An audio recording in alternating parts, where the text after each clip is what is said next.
بسم الله الرحمن الرحيم نون والقلم وما يسطرون ما أنت بنعمة ربك بمجنون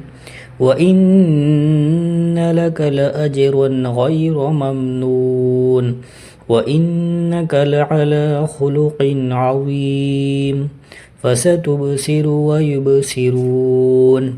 بأيكم المفتون إن ربك هو أعلم بمن ضل عن سبيله وهو أعلم بالمهتدين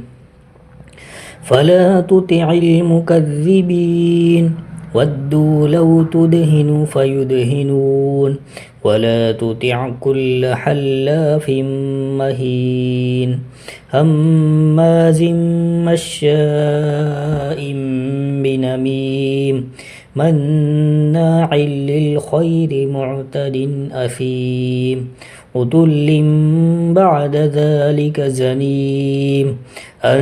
كان ذا مال وبنين إذا تتلى عليه آياتنا قال أساطير الأولين سنسمه على الخرطوم إنا بلوناهم كما بلونا أصحاب الجنة إذ أقسموا ليصرمنها مصبحين ولا يستثنون فطاف عليها طائف من ربك وهم نائمون فأصبحت كالصريم فتنادوا مصبحين أن اغدوا على حرثكم إن كنتم صارمين فانطلقوا وهم يتخافتون ألا يدخلنها اليوم عليكم مسكين فغدوا على حرد قادرين فلما رأوها قالوا إنا لضالون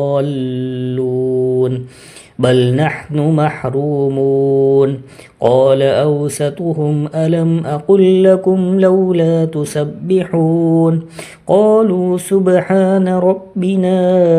إنا كنا ظالمين فأقبل بعضهم على بعض يتلاومون قالوا يا ويلنا إنا كنا طاغين عسى ربنا أن يبدلنا خيرا منها إنا إلى ربنا راغبون كذلك العذاب ولعذاب الآخرة أكبر لو كانوا يعلمون إن للمتقين عند ربهم جنات النعيم أفنجعل المسلمين كالمجرمين ما لكم كيف تحكمون أم لكم كتاب فيه تدرسون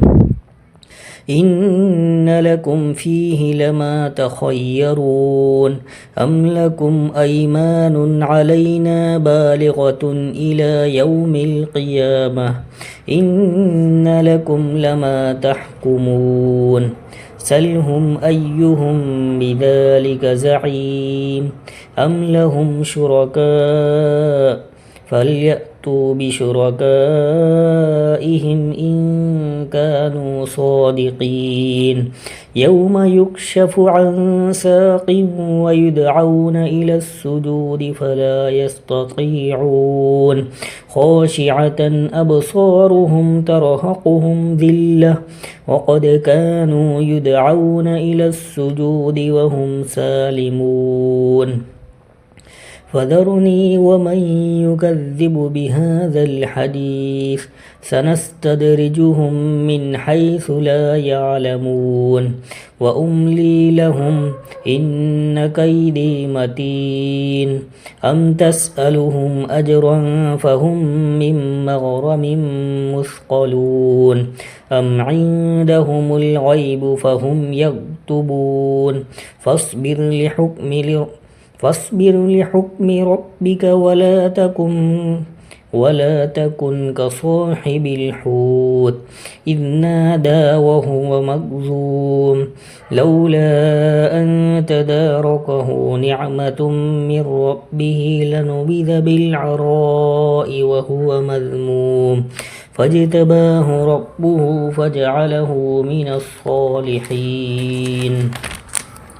وإن